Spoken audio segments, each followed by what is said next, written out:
Hello everyone, welcome back to my channel. ഇന്ന് നമ്മൾ upcoming GD എക്സാമിന് expect ചെയ്യാവുന്ന കുറച്ച് ക്വസ്റ്റ്യൻസും ആൻസേഴ്സും അതിൻ്റെ റിലേറ്റഡ് ഫാക്ട്സും ആണ് കേട്ടോ ഡിസ്കസ് ചെയ്യാൻ പോകുന്നത്. ഇത് പാർട്ട് 6 ഓഫ് ദി വീഡിയോ ആണ്. ബാക്കി 5 വീഡിയോസും ഞാൻ ഓൾറെഡി ചാനലിൽ അപ്ലോഡ് ചെയ്തിട്ടുണ്ട്. സോ എനിവേസ് GD എക്സാമിനെ പ്രിപ്പയർ ചെയ്യുന്നവർക്ക് ഡെഫിനറ്റ്ലി ഈ വീഡിയോസ് ഹെൽപ്ഫുൾ ആയിരിക്കും. നമുക്ക് എന്തായാലും ക്വസ്റ്റ്യൻസിലേക്ക് പോവാം. So the first question is, what is the currency of Japan? Japan country, ജപ്പാന്റെ കറൻസി ഏതാണ്? യെൻ. ജപ്പാന്റെ കറൻസി ഏതാണ്? യെൻ ആണ് ജപ്പാന്റെ കറൻസി. ആൻഡ് ജപ്പാന്റെ ക്യാപിറ്റൽ ഏതാണ്? Tokyo. Tokyo is the capital of Japan. And ജപ്പാനിലെ കറൻസി ഏതാണ്? യെൻ. ഓക്കെ, ജപ്പാനിലെ കറൻസി ഏതാണ്? യെൻ ആണ് ജപ്പാന്റെ കറൻസി വരുന്നത്. Then the currency of China ഏതാണ്? Currency of China is known as renminbi. എന്താണ്? റെൻമിൻബി ആണ് കറൻസി ഓഫ് ചൈന. അതിന്റെ യൂണിറ്റ് ആണ് എന്ത് പറയുന്നത്? അതിന്റെ യൂണിറ്റ് ആണ് യുവാൻ എന്ന് പറയുന്നത്. ഓക്കെ, അപ്പോൾ കറൻസി ഓഫ് ചൈന ഏതാണ്? റെൻമിൻബി ആണ്. അതിന്റെ യൂണിറ്റ് ആണ് യുവാൻ. ഓക്കെ, അപ്പൊ ജപ്പാൻ്റെത് യെൻ ആയിരുന്നു ആൻഡ് ചൈനയുടേത് യുവാൻ ആണ്. ആൻഡ് ക്യാപിറ്റൽ ഓഫ് ചൈന നമുക്കറിയാം ഏതാണ്? ബീജിംഗ്. ക്യാപിറ്റൽ ഓഫ് ചൈന ഏതാണ്? ബീജിംഗ് ആണ്. സോ ദി നെക്സ്റ്റ് എന്ന് പറയുന്നത് ദി കറൻസി ഓഫ് ബ്രസീൽ. ബ്രസീലിന്റെ കറൻസി ഏതാണ്? റിയൽ ആണ്. ഓക്കെ, കറൻസി ഓഫ് ബ്രസീൽ ഏതാണ്? റിയൽ ആണ്. And capital of Brazil is Brasilia. Currency of Brazil real ആണ്. എന്നാൽ സൗദി അറേബ്യയുടെ കറൻസി ഏതാണ്? റിയാൽ. ഓക്കെ, സൗദി അറേബ്യയുടെ കറൻസിയാണ് റിയാൽ ആൻഡ് ബ്രസീലിന്റെ കറൻസി ഏതാണ്? റിയൽ ആണ്. ഓക്കെ, അപ്പോൾ സൗദി അറേബ്യയുടെ ക്യാപിറ്റൽ ഏതാണ്? റിയാദ്. ഓക്കെ, സൗദി അറേബ്യയുടെ ക്യാപിറ്റൽ ഏതാണ്? റിയാദ് ആണ്. അപ്പോൾ the currency of Brazil is real and the currency of Saudi Arabia is riyal. Okay, so the next question എന്ന് പറയുന്നത്, who was the chairman of the law making body of the constituent assembly of India? നമ്മുടെ constituent അസംബ്ലിയിലെ law making body, okay, law making ബോഡിയുടെ chairman ആരായിരുന്നു? GV Mavalankar. ആരാണ് law making ബോഡിയുടെ chairman? ആരായിരുന്നു? GV Mavalankar ആണ് ലോ മേക്കിംഗ് ബോഡിയുടെ chairman. And also who did the calligraphy? അതായത് കാലിഗ്രഫി എന്ന് വെച്ചാൽ handwriting or the style of writing. Okay, അപ്പോൾ who did the calligraphy of the Indian constitution? Indian കോൺസ്റ്റിറ്റ്യൂഷന്റെ calligraphy എഴുതിയത് ആരാണ്? ആരാണ് ചെയ്തത്? പ്രേം ബിഹാരി നരൈൻ റൈസാദ. ആരാണ്? പ്രേം ബിഹാരി. ഓക്കെ, പ്രേം ബിഹാരി ഓർത്താൽ മതി. പ്രേം ബിഹാരി നരൈൻ റൈസാദ. പ്രേം ബിഹാരി നരൈൻ റൈസാദയാണ് ഇന്ത്യൻ കോൺസ്റ്റിറ്റ്യൂഷന്റെ കാലിഗ്രഫി ചെയ്യുന്നത്. Okay, and who decorated the constitution? നമ്മുടെ ഒറിജിനൽ കോൺസ്റ്റിറ്റ്യൂഷനെ ഡെക്കറേറ്റ് ചെയ്തത് ആരാണ്? നന്ദലാൽ ബോസ് ആണ്. ഡെക്കറേറ്റ് ചെയ്യുന്നത് ആരാണ്? നന്ദലാൽ ബോസ് ആണ്. കാലിഗ്രഫി ആരാണ് ചെയ്യുന്നത്? പ്രേം ബിഹാരി നരൈൻ റൈസാദയാണ്. ആൻഡ് ഡെക്കറേറ്റ് ചെയ്യുന്നത് ആരാണ്? നന്ദലാൽ ബോസ് ആണ്. And is a famous artist from Shantiniketan. എവിടത്തെയാണ്? ശാന്തി നികേതനിൽ നിന്നും പാസ് ഔട്ട് ആയ ഒരു ഫേമസ് ആർട്ടിസ്റ്റ് ആണ് ആര്? നന്ദലാൽ ബോസ്. നമുക്കറിയാം എന്താണ് ശാന്തി നികേതൻ? ഒരു യുനെസ്കോ വേൾഡ് ഹെറിറ്റേജ് സൈറ്റ് ആണ് അല്ലെ Shantiniketan in West Bengal. Shantiniketan in West Bengal ഒരു യുനെസ്കോ വേൾഡ് ഹെറിറ്റേജ് സൈറ്റ് ആണ്. അതിൻ്റെ അത് ഫൗണ്ട് ചെയ്തത് ആരാണ്? രവീന്ദ്രനാഥ് ടാഗോർ. ആരാണ്? രവീന്ദ്രനാഥ് ടാഗോർ ആണ് ശാന്തി നികേതൻ ഫൗണ്ട് ചെയ്യുന്നത്. ആൻഡ് എവിടെയാണ് അത് ലൊക്കേറ്റ് ചെയ്യുന്നത്? വെസ്റ്റ് ബംഗാളിലാണ്. And it's a UNESCO world heritage site. Okay, so the next question എന്ന് പറയുന്നത്, what was the symbol of constituent assembly? Constituent അസംബ്ലിയുടെ സിംബൽ എന്തായിരുന്നു? എലിഫന്റ് ആണ്. ഓക്കെ, സിംബൽ എന്താണ്? എലിഫന്റ് ആണ് കോൺസ്റ്റിറ്റ്യൂവന്റ് അസംബ്ലിയുടെ സിംബൽ എന്ന് പറയുന്നത്. And it symbolises the strength and wisdom. എന്താണ് എലിഫന്റ് സിംബലൈസ് ചെയ്യുന്നത്? സ്ട്രെങ്ത് ആൻഡ് വിസ്ഡം ആണ് കോൺസ്റ്റിറ്റ്യൂവന്റ് അസംബ്ലിയുടെ സിംബൽ ആയിട്ടുള്ള എലിഫന്റ് സിംബലൈസ് ചെയ്യുന്നത്. എന്താണ്? Strength and wisdom. So the next എന്ന് പറയുന്നത്, വാട്ട് ഈസ് ഹൈഡ്രോസ്ഫിയർ? എന്താണ് ഹൈഡ്രോസ്ഫിയർ എന്ന് പറയുന്നത്? എർത്തിന്റെ സർഫേസിലുള്ള എല്ലാ വാട്ടർ ബോഡീസിനെയും, okay, all water bodies include ചെയ്യുന്നതാണ് എന്തെന്ന് പറയുന്നത്? ഹൈഡ്രോസ്ഫിയർ. അപ്പോൾ hydrosphere includes all water bodies on the earth surface. എർത്തിന്റെ സർഫസിലുള്ള എല്ലാ വാട്ടർ ബോഡീസും കൂടെ ഇൻക്ലൂഡ് ചെയ്യുന്നതാണ് ഇത് ഹൈഡ്രോസ്ഫിയർ എന്ന് പറയുന്നത്. And about 71% of earth surface is covered with water. നമുക്കറിയാം എത്രയാണ്? 71% ഓഫ് എർത്തിന്റെ സർഫസും വാട്ടറിലാണ് കവേർഡ്. അപ്പോൾ ഹൈഡ്രോസ്ഫിയർ ആണ് എന്ത്? വാട്ടർ ബോഡീസ് ഇൻക്ലൂഡ് ചെയ്തിട്ട് വാട്ടർ ബോഡീസ് ഉള്ള സർഫേസസ് ആണ് എന്ത് പറയുന്നത്? ഹൈഡ്രോസ്ഫിയർ എന്ന് പറയുന്നത്. ദെൻ ലിത്തോസ്ഫിയർ എന്താണ്? ലിത്തോസ്ഫിയർ എന്ന് പറയുന്നത് solid outer part of the earth. എർത്തിന്റെ നമ്മുടെ ഈ കാണുന്ന ഈ സോളിഡ് ഔട്ടർ പാർട്ടിനെയാണ് നമ്മൾ എന്ത് പറയുന്നത്? ലിത്തോസ്ഫിയർ എന്ന് പറയുന്നത്. ആൻഡ് ലിത്തോസ്ഫിയർ ഇൻക്ലൂഡ്സ് ക്രസ്റ്റും അപ്പർ മാൻഡിലും. ഓക്കെ, അപ്പർ മോസ്റ്റ് മാൻഡിലും ക്രസ്റ്റും ഇൻക്ലൂഡ് ചെയ്യുന്നുണ്ട് കേട്ടോ ലിത്തോസ്ഫിയറിൽ. ലിത്തോസ്ഫിയറിൽ ക്രസ്റ്റും അതുപോലെ തന്നെ എന്താണ് അപ്പർ മോസ്റ്റ് മാൻഡിലും ഇൻക്ലൂഡ് ആവുന്നുണ്ട്. ഓക്കെ, ദെൻ അറ്റ്മോസ്ഫിയർ എന്താണ്? നമുക്കറിയാം ദ ഗ്യാസസ് അറൗണ്ട് us അല്ലേ? The layer of gases around the earth, surrounding the earth. എർത്തിനെ ചുറ്റിയുള്ള ദ ലെയർ ഓഫ് ഗ്യാസസിനെയാണ് നമ്മൾ എന്ത് പറയുന്നത്? അറ്റ്മോസ്ഫിയർ എന്ന് പറയുന്നത്. And it protects the earth from harmful radiations. അത് നമുക്കറിയാം അല്ലേ, ഈ അറ്റ്മോസ്ഫിയർ ആണ് എർത്തിനെ ഹാംഫുൾ റേഡിയേഷൻസിൽ നിന്നും പ്രൊട്ടക്ട് ചെയ്യുന്നത്. ആൻഡ് ഈ എർത്തിലെ എത്രയാണ്, നൈട്രജൻ ആണ് ഏറ്റവും കൂടുതലുള്ളത്. എത്ര പെർസെൻറ്റേജ് ആണ്, 78% നൈട്രജനും 21% ഓക്സിജനുമാണ് ഉള്ളത് അല്ലേ.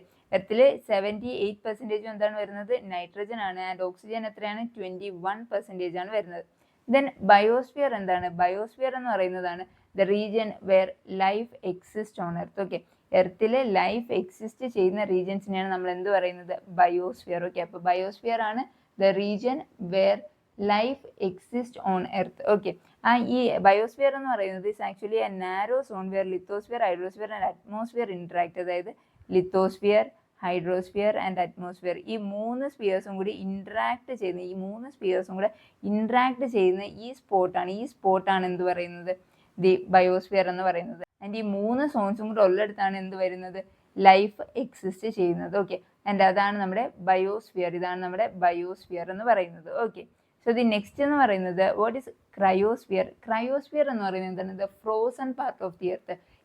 എർത്തിന്റെ ഫ്രോസൺ ആയിട്ടുള്ള പാർട്ടിനെയാണ് നമ്മൾ എന്ത്, ക്രയോസ്ഫിയർ എന്ന് പറയുന്നത്. ഓക്കെ, അപ്പോൾ cryosphere is the part of earth where water is in frozen form. Okay, നമ്മുടെ ഗ്ലേഷ്യേഴ്സ്, ഐസ് ഷീറ്റ്സ് ഇതൊക്കെ ഇൻക്ലൂഡ് ചെയ്തിട്ടുള്ള ഫ്രോസൺ ഫോമിലുള്ളതിനെയാണ് നമ്മൾ എന്ത്, ക്രയോ എന്ന് പറയുന്നത്. ഓക്കെ, ക്രയോ അപ്പോൾ ഫ്രോസൺ. ഓക്കെ, ക്രയോ എന്ന് പറയുന്നത് ഫ്രോസൺ ഫോമിലുള്ളതാണ് cryosphere. And Antarctica is the largest ice sheet in the world. Okay, അപ്പോൾ ലാർജസ്റ്റ് ഐസ് ഷീറ്റ് ഏതാണ് വേൾഡിലെ, അന്റാർട്ടിക്കയാണ്. Antarctica is the largest ice sheet in the world. Okay, so the next question is what is sericulture. Sericulture എന്താണ്, silkworms, okay, silkworms rear ചെയ്യുന്നത്, silkworms വളർത്തുന്നതാണ് എന്ത് പറയുന്നത്, sericulture എന്ന് പറയുന്നത്. അപ്പോൾ റിയറിംഗ് ഓഫ് സിൽക്ക് വോംസ് എന്തിനു വേണ്ടിയിട്ട്, for the production of silk, സിൽക്കിന്റെ പ്രൊഡക്ഷന് വേണ്ടിയിട്ട് സിൽക്ക് വോംസിനെ റിയർ ചെയ്യുന്നതിനാണ് നമ്മൾ എന്ത്, sericulture. Okay, sericulture silkworm. Okay, and India എന്ന് പറയുന്നത് second largest producer. Okay, second largest producer of സിൽക്കാണ് ഇത് ഇന്ത്യ. ആൻഡ് ഫസ്റ്റ് പ്രൊഡ്യൂസർ ചൈനയാണ്. ഓക്കെ, അപ്പോൾ സിൽക്കിന്റെ ഫസ്റ്റ് ലാർജസ്റ്റ് പ്രൊഡ്യൂസർ എന്ന് പറയുന്നത് ചൈനയാണ്. ഇന്ത്യ എന്ന് പറയുന്നത് സെക്കൻഡ് ലാർജസ്റ്റ് പ്രൊഡ്യൂസർ ഓഫ് സിൽക്കാണ് എന്ത്, India. Okay, so the next എന്ന് പറയുന്നത് എപ്പികൾച്ചർ. എന്താണ് എപ്പികൾച്ചർ? എപ്പികൾച്ചർ എന്ന് പറയുന്നത് rearing of honey bees. Honey bees ആണ്. ഓക്കെ, എപ്പികൾച്ചർ എന്താണ്, ഹണി ബീസിനെ റിയർ ചെയ്യുന്നതാണ് apiculture, honey bees. Okay, honey ബീസിനെ റിയർ ചെയ്യുന്നതാണ് എപ്പികൾച്ചർ എന്ന് പറയുന്നത് for honey and other products. Okay, and it is also called as beekeeping. Beekeeping എന്ന് പറയുന്നത്, ഓക്കെ, ബീ കീപ്പിംഗ് എന്ന് പറയുന്നത് എന്താണ്, റിയറിംഗ് ഓഫ് ഹണി ബീസിനെയാണ് എന്ത്, ബീ കീപ്പിംഗ് എന്ന് പറയുന്നത്. ആൻഡ് ഇതിനെയാണ് എന്ത് പറയുന്നത്, apiculture. Okay, rearing of honey bees ആണ് എന്ത്, apiculture. Okay, so the next എന്ന് പറഞ്ഞാൽ സിൽവികൾച്ചർ. എന്താണ്, നമ്മൾ അധികം കേട്ടില്ലല്ലേ സിൽവികൾച്ചർ. സിൽവികൾച്ചർ എന്ന് പറയുന്നത് ഗ്രോയിങ് ഓഫ് ഫോറസ്റ്റ് ആണ്. ഫോറസ്റ്റിനെ വളർത്തുന്നു, growing of forest, growing and management of forest and forest crops. Okay, ഫോറസ്റ്റിനെ വളർത്തുന്നതാണ് എന്ത്, സിൽവികൾച്ചർ എന്ന് പറയുന്നത്. ആൻഡ് ഇതിൽ ഇൻക്ലൂഡ് ചെയ്തിട്ടുള്ള ഒരു മെത്തേഡാണ് എന്ത്, മിയാവാക്കി ടെക്നിക്ക്. എന്താണ് മിയാവാക്കി ടെക്നിക്ക്? മിയാവാക്കി ടെക്നിക്ക് എന്ന് പറഞ്ഞു കഴിഞ്ഞാൽ അർബൻ ഏരിയാസിൽ ഫോറസ്റ്റിനെ, growing dense forest in urban ഏരിയാസിൽ ഡെൻസ് ആയിട്ട് ഫോറസ്റ്റിനെ വളർത്തുന്ന ടെക്നിക്കാണ് എന്ത്, മിയാവാക്കി ടെക്നിക്ക് എന്ന് പറയുന്നത്. ആൻഡ് ഇത് ഡെവലപ്പ് ചെയ്തത് ആരാണ്, ഒരു ജപ്പാനീസ് ബോട്ടണിസ്റ്റ് ആയിട്ടുള്ള അക്കീര മിയാവാക്കി. ആരാണ്, ജാപ്പനീസ് ബോട്ടണിസ്റ്റ് ആയിട്ടുള്ള അക്കീര മിയാവാക്കിയാണ് മിയാവാക്കി മെത്തേഡ് ഇൻട്രൊഡ്യൂസ് ചെയ്യുന്നത്. ഓക്കെ, ഇപ്പോൾ മിയാവാക്കി മെത്തേഡ് എന്താണ്, അർബൻ ഏരിയാസിൽ ഡെൻസ് ഫോറസ്റ്റ് വളർത്തുന്ന ഒരു രീതിയാണ് എന്ത് പറയുന്നത്, മിയാവാക്കി മെത്തേഡ് എന്ന് പറയുന്നത്. ആൻഡ് സിൽവികൾച്ചർ എന്തായിരുന്നു നമ്മൾ പഠിച്ചു, എന്താണ് സിൽവികൾച്ചർ എന്തായിരുന്നു, growing of forest and forest ക്രോപ്സിന് growing of forest and forest crops ആണ് സിൽവികൾച്ചർ എന്ന് പറയുന്നത്. Okay, then the pisciculture. നമുക്കറിയാം എന്താണ് പിസികൾച്ചർ എന്ന് പറയുന്നത്, ഫിഷസിനെ വളർത്തുന്നതാണ്. പിസികൾച്ചർ എന്ന് പറയുന്നത് rearing and breeding of fishes. ഫിഷിനെ rearing and breeding of fish ആണ് എന്തിൽ വരുന്നത്, പിസികൾച്ചറിൽ വരുന്നത്. ദെൻ ഹോർട്ടിക്കൾച്ചർ, അത് നമുക്കറിയാം അല്ലേ. ഹോർട്ടിക്കൾച്ചർ എന്താണ്, cultivation of fruits, vegetables, flowers, garden plants അങ്ങനെയൊക്കെ ഉള്ളതിൻ്റെ കൾട്ടിവേഷനാണ് എന്ത്, ഹോർട്ടിക്കൾച്ചർ. എന്തിൻ്റെയൊക്കെ, fruits, vegetables, flowers, garden plants ഇതിൻ്റെയൊക്കെ കൾട്ടിവേഷനാണ് എന്ത്, ഹോർട്ടിക്കൾച്ചർ എന്ന് പറയുന്നത്. And it includes the floriculture and pomology. എന്താണ് ഫ്ലോറികൾച്ചർ? ഫ്ലോറികൾച്ചർ എന്ന് പറയുന്നത് ഒരു സ്റ്റഡിയാണ്. Okay, floriculture is the study of cultivation of flowers. ഫ്ലവേഴ്സിൻ്റെ കൾട്ടിവേഷനെ പറ്റിയുള്ള, എന്തിനെ പറ്റിയുള്ള, കൾട്ടിവേഷൻ ഓഫ് ഫ്ലവേഴ്സിനെ പറ്റിയുള്ള സ്റ്റഡിയാണ് എന്തെന്ന് പറയുന്നത് ഫ്ലോറികൾച്ചർ എന്ന് പറയുന്നത്. അതുപോലെ പോമോളജി എന്താണ്? പോമോളജി ഇതുപോലെ തന്നെയാണ്. Pomology means the cultivation of study of cultivation of fruits. Study of cultivation of fruits ആണ് എന്ത് പോമോളജി എന്ന് പറയുന്നത്. Okay, so the next is what is called the golden fibre. Okay, golden fibre എന്ന് വിളിക്കുന്നത് എന്തിനാണ്? Golden fibre എന്ന് വിളിക്കുന്നത് ജൂട്ടിനെയാണ്. Okay, ജൂട്ടിനെയാണ് നമ്മൾ എന്ത് ഗോൾഡൻ ഫൈബർ എന്ന് വിളിക്കുന്നത്. And the largest producer of jute India ആണ് കേട്ടോ. ലാർജസ്റ്റ് പ്രൊഡ്യൂസർ ഓഫ് ജൂട്ട് ഏത് കൺട്രിയാണ്? ഇന്ത്യ ആണ്. ആൻഡ് സിൽക്ക് എത്രാമത്തെയാണ്? സെക്കൻഡ് ലാർജസ്റ്റ് ആണ്. ഓർമ്മയില്ലേ? സിൽക്ക് എത്രാമത്തെയാണ്? സെക്കൻഡ് ലാർജസ്റ്റ് പ്രൊഡ്യൂസറാണ് ഇന്ത്യ. എന്നാൽ ജൂട്ടിലെ ഏറ്റവും ലാർജസ്റ്റ് പ്രൊഡ്യൂസർ ഓഫ് ജൂട്ട് എന്ന് പറയുന്നത് ഇന്ത്യ ആണ്. ഓക്കെ, ആൻഡ് ഇന്ത്യയിൽ തന്നെ വെസ്റ്റ് ബംഗാൾ. ഓക്കെ, വെസ്റ്റ് ബംഗാൾ സ്റ്റേറ്റിലാണ്. ഏത് സ്റ്റേറ്റിലാണ്? വെസ്റ്റ് ബംഗാൾ സ്റ്റേറ്റിലാണ് ഏറ്റവും കൂടുതൽ ജൂട്ട് പ്രൊഡ്യൂസ് ചെയ്യുന്നത്. ഇന്ത്യയിലെ വെസ്റ്റ് ബംഗാൾ സ്റ്റേറ്റിലാണ് ഏറ്റവും കൂടുതൽ ജൂട്ട് പ്രൊഡ്യൂസ് ചെയ്യുന്നത്. പക്ഷേ ഇന്ത്യയാണ് ഏറ്റവും വലിയ പ്രൊഡ്യൂസർ ഓഫ് ജൂട്ട് എന്നുണ്ടെങ്കിലും the largest exporter of juice. Okay, exporter of jute Bangladesh ആണ്. ഓക്കെ, ഇന്ത്യ പ്രൊഡ്യൂസറാണ്, largest producer of jute India ആണെങ്കിലും the largest exporter of jute എന്ന് പറയുന്നത് ആരാണ്? ബംഗ്ലാദേശ് ആണ്. ഏത് കൺട്രിയാണ്? ബംഗ്ലാദേശ് ആണ്. ഓക്കെ, അടുത്തെന്ന് പറയുന്നത് the first jute mill that was established in India. ഇന്ത്യയിലെ എസ്റ്റാബ്ലിഷ് ചെയ്ത ഫസ്റ്റ് ജൂട്ട് മിൽ ഏതാണ്? അത് അക്ലാൻഡ് മില്ലാണ്. ഏത് മില്ലാണ്? അക്ലാൻഡ്. ദി അക്ലാൻഡ് മില്ലാണ് the first jute mill that was established in India എന്ന് പറയുന്നത്. അത് ഏത് ഇയറിലാണ്? 1855 റിഷ്ര ഓഫ് വെസ്റ്റ് ബംഗാൾ. വെസ്റ്റ് ബംഗാളിലെ റിഷ്രയിലാണ് the first jute mill of India was established in 1855. Okay, and it is called the Acland mill. എന്താണ്? അക്ലാൻഡ് മില്ലാണ്. അത് എസ്റ്റാബ്ലിഷ് ചെയ്തത് ആരാണ്? ജോർജ് അക്ലാൻഡ്. ജോർജ് അക്ലാൻഡ് ആണ് first jute mill in India establish ചെയ്യുന്നത്. And it is called as Acland mill. Okay, എവിടെയായിരുന്നു അത്? വെസ്റ്റ് ബംഗാളിലെ റിഷ്രയിലായിരുന്നു. Okay, so the next question എന്ന് പറയുന്നത് who is the youngest president of India. ഇന്ത്യയിലെ ഏറ്റവും യങ്ങസ്റ്റ് പ്രസിഡന്റ് ആരായിരുന്നു? It was Neelam Sanjiva Reddy. ആരാണ്? നീലം സഞ്ജീവ് റെഡ്ഡിയാണ് the youngest president of India എന്നറിയപ്പെടുന്നത്. ആൻഡ് പ്രസിഡന്റ് ആയത് ഏത് ഏജിലാണ്? 64. ഓക്കെ, 64 ഇയേഴ്സ് ഓഫ് ഓൾഡ് ഏജിലാണ് ആര്? നീലം സഞ്ജീവ് റെഡ്ഡി പ്രസിഡന്റ് ആവുന്നത്. And he was the 6th president of India. Okay, അപ്പോൾ ആരാണ് the youngest president of India? ആരായിരുന്നു? നീലം സഞ്ജീവ് റെഡ്ഡിയാണ്. Okay, so the next question എന്ന് പറയുന്നത് at what age did Babur succeed to the throne. Babur എത്രാമത്തെ ഏജിലായിരുന്നു സക്സീഡ് ടു ദി ത്രോൺ? എത്രാമത്തെ ഏജിലായിരുന്നു? At the age of 12. 12 വയസ്സിലാണ് ബാബർ രാജാവുന്നത്. എത്രാമത്തെ ഏജിലാണ്? 12 വയസ്സിൽ. ആൻഡ് അക്ബർ എത്രാമത്തെ ഏജിലാണ്? അക്ബർ 13 ഇയേഴ്സിലാണ്. ഓക്കെ, അക്ബർ എത്രാമത്തെ വയസ്സിലാണ്? അക്ബർ 13-ാം വയസ്സിലാണ് സക്സീഡ് ചെയ്യുന്നത് ത്രോണിലോട്ട്. ആൻഡ് ബാബർ എത്രാമത്തെ ഏജിലാണ്? 12-ാം വയസ്സിലാണ് Babur succeed to the throne. ഏത് ഇയറിലായിരുന്നു ബാബർ റൂളർ ആവുന്നത്? ഏത് ഇയറിലായിരുന്നു? Was in 1494. അപ്പോൾ 1494 ബാബറിന് എത്ര വയസ്സായിരുന്നു? 12 വയസ്സായിരുന്നു. ഓക്കെ, അപ്പോഴാണ് പുള്ളിക്കാരൻ ത്രോണിലേക്ക് സക്സീഡ് ചെയ്യുന്നത്. ഏത് ഇയറാണ്? 1494. ഓക്കെ, 1494. ആൻഡ് ബാബറിന്റെ ഫാദർ ആരായിരുന്നു? ഉമർ ഷെയ്ഖ് മിർസ. ആരായിരുന്നു? ഉമർ ഷെയ്ഖ് മിർസ ആയിരുന്നു ആരുടെ? ബാബറിന്റെ ഫാദർ എന്ന് പറയുന്നത്. ആൻഡ് നമുക്കറിയാം ബാബറാണ് the founder of Mughal empire അല്ലേ? ബാബറാണ് the founder of Mughal empire in India എന്ന് പറയുന്നത് ആരാണ്? ബാബറാണ്. ഓക്കെ, സോ ദി നെക്സ്റ്റ് എന്ന് പറയുന്നത് കുറച്ച് ഇമ്പോർട്ടൻറ്റ് ബാറ്റിൽസ് ആണ് which was fought by Babur. Babur fought ചെയ്ത് കുറച്ച് ഇമ്പോർട്ടൻറ്റ് ബാറ്റിൽസ് ഏതൊക്കെയാണെന്ന് നമുക്ക് നോക്കാം. The first one is battle of Panipat. ഇതെല്ലാം ഓരോ ഇയർ വിട്ടാണ് അല്ലേ? നോക്കിയേ, battle of Panipat, the first battle of Panipat നടക്കുന്നത് 1526 okay, 1526 the first battle of Panipat നടക്കുന്നത്.